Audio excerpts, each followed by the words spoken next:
Welcome to the deep dive. Today we are taking you inside a place where the rule book seems to have been completely thrown out. A place where justice feels, well, broken. We're talking about Clayton County Jail, just outside of Atlanta. And this deep dive is fueled by some pretty intense sources. We have investigative reports, but also something more. Something much more visceral. Exactly. We have raw, unsettling testimony from an immersive 24-hour stay inside the facility. And our sources, they paint this picture of, well, one of the wildest jails in Georgia. Known for extreme overcrowding, for just constant chaos and survival. And that immersive experience really sets the stakes for this whole discussion. It does. I mean, we're not just looking at statistics here. We are witnessing an environment where daily survival is the #1 priority. The warnings from staff alone are chilling. Absolutely. Things like, I saw just last night, or the estimate that, 9 out of 10 guys in there probably have a It's terrifying. It is, and it forces us to ask some really core questions for this deep dive. Like, how bad should jail really be? How much cruelty is okay? And when a system is this broken, is it actually helping anyone change? Or is it just making things worse? That's the key. What does this massive systemic failure in one county jail tell us about the broader ideas of justice and incarceration today? We really need to unpack this. Let's start with that reality on the ground, the minute-to-minute survival. Yeah. The testimony from inside makes it so clear. It's a place, and I'm quoting here, designed to break you down into nothing. And the only defense you have against that is your own routine, your own strict discipline. But that discipline isn't about following the jail's rules, is it? Not at all. It's about personal survival. The violence is completely unpredictable, often senseless. You hear about inmates being tried for nothing. Meaning what exactly? Meaning someone might assault you or stab you just to establish dominance, just to test you. And the guards can't stop it. Well, the sources say the guards are so stretched thin, they often won't even know a has happened until an inmate runs up to the front window to get their attention. Wow. So you are completely on your own. For all practical purposes, yes. Which, explains why it's mentioned that making a good takes about, 3 nights of work? It's an arms race. And what's wild is that this experience we're drawing from, it took place in the orientation unit. Best unit. The best one you can be in. It was cleaner, and the inmates were supposedly hand-selected by a staffer. And even there, in that best unit, the inmates have their own security rules. Like what? Like never letting anyone sit at the head of your bed. That's a huge sign of disrespect. It makes you vulnerable. On top of that, you have the official rules. Yeah. The dehumanizing ones. Right. You have to turn and face the wall if a sergeant or lieutenant is on deck. You have to shout it out when they enter. And simple comforts are a violation. Oh, absolutely. Using your blanket as a pillow? That's a write-up. It's all about control. Let's shift from physical danger to just basic survival, to food, which is described as a game of calories. The game you're always losing. The schedule is just insane. Breakfast is served between 3 and 5 in the morning. And then lunch and dinner come together. Both at once, around 10 or 11 a.m. Yep. And if you don't have money for commissary, that's it. That's it. That meal has to last you for 16 hours until the next ridiculously early breakfast. And the meals themselves are not great. That's putting it mildly. The lack of protein is a huge issue. It's all starch. Cornbread, potatoes, black-eyed peas. Lunch and dinner is often just a bologna or a PB&J sandwich. And the sources call peanut butter a savior, not because it's good, but because it's dense with calories and fat. It's survival fuel. This forces inmates to get creative. Incredibly creative. You see the rise of the pocket meal. Explain that. It's this mix of things they can get from commissary. Packaged noodles, beans, maybe some packaged meat, spice packets. They cook it with hot water from the tap. And it's often the best meal they'll get all day. By far. But that creativity just shines a light on the other disaster here. The commissary system. The predatory commissary system. The food is so bad, you're forced to buy these super marked up items. We're talking about a single pickle for $3. A small bag of chips for almost $2. This isn't just about selling snacks, it's about squeezing money from inmates and their families. And these problems, they don't stop at the kitchen. No. They extend to basic health, basic sanitation, even in the clean units. The sources mention bed bugs. An extreme, almost universal bed bug problem. One inmate showed the sources bite marks, described them laying eggs in his jumpsuit, in his hair. And he asked for help. Put in multiple medical requests, all of them ignored. And it's not just bed bugs, it's basic medical care. It is. The sources talk about seeing so many inmates just squinting all the time because they can't get glasses. So there's that one inmate they nicknamed Cyclops. Yeah, because of his poor vision. Think about that level of dehumanization.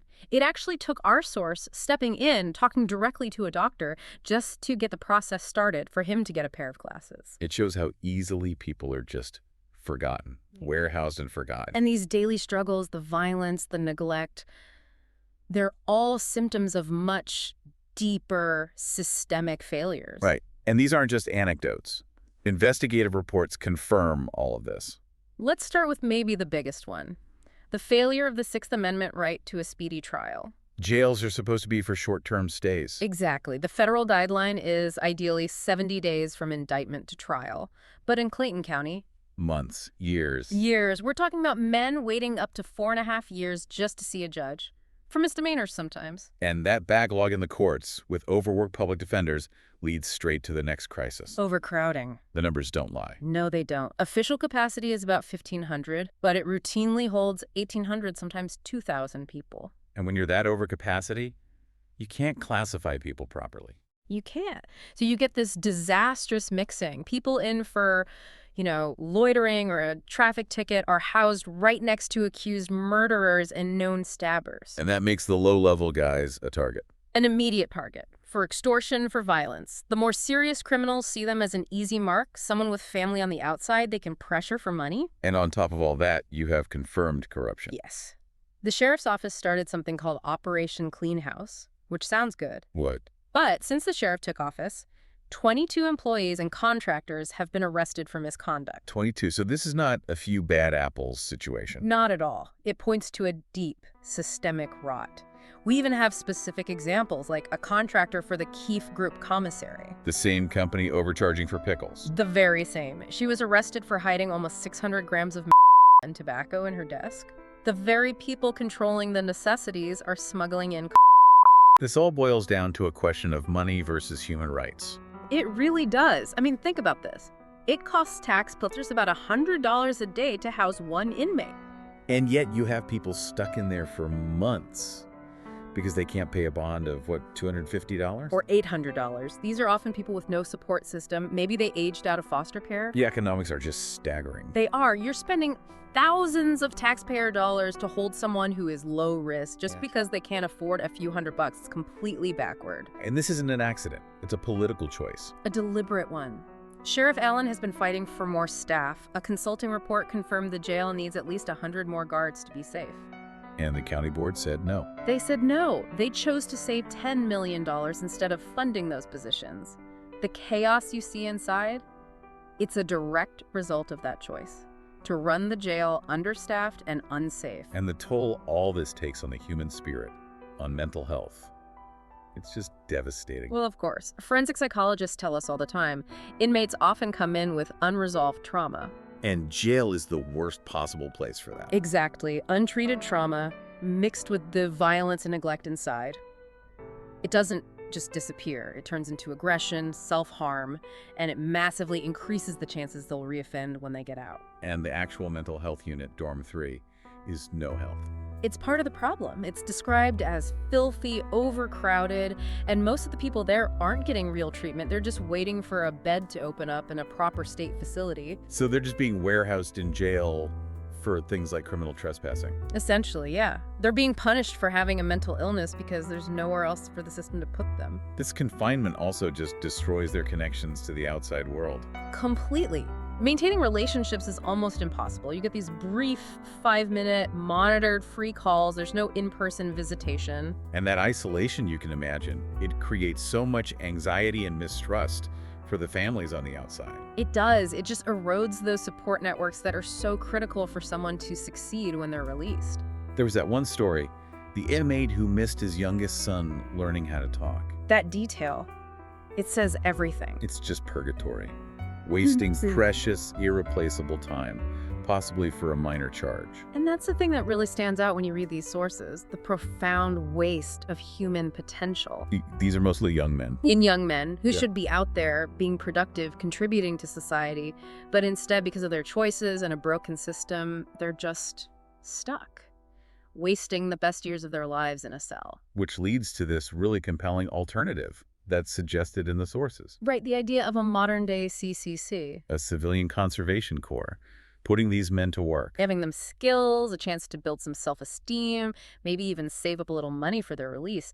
It's a constructive alternative to just letting them rot and feeding that commissary machine. It seems like such a logical idea. When you put it all together, what you have in Clayton County Jail is this huge contradiction. How so? The inmates themselves have to adopt this intense, strict discipline just to survive the day. Right. But the institution around them, from the courts to the county government, is completely unstable, corrupt, and deliberately underfunded. It's a crucible that just crushes human dignity. And this deep dive, for me, it just reaffirms the value of freedom and the need to demand systems that actually focus on rehabilitation. Not just punishment. Not just punishment. When you see people stuck for years because the courts failed or because they don't have $500 for bond, that isn't justice. It's not working for anyone. Which leaves us with this final, really provocative thought. We know it costs $100 a day to house an inmate. A huge financial cost. A huge cost. And we also know from psychologists that ignoring all the trauma these inmates carry just leads to more aggression, more violence, and more crime down the road. So it's a cycle. It's a very expensive cycle. So here's the question. Considering the long-term cost of that cycle, is ignoring mental health, ignoring trauma-informed care, is that actually the most expensive choice the system can possibly make? The tough question to sit with. We encourage you to keep exploring these topics of correctional reform, fiscal responsibility, and the urgent need for a justice system that balances budgets with basic human safety.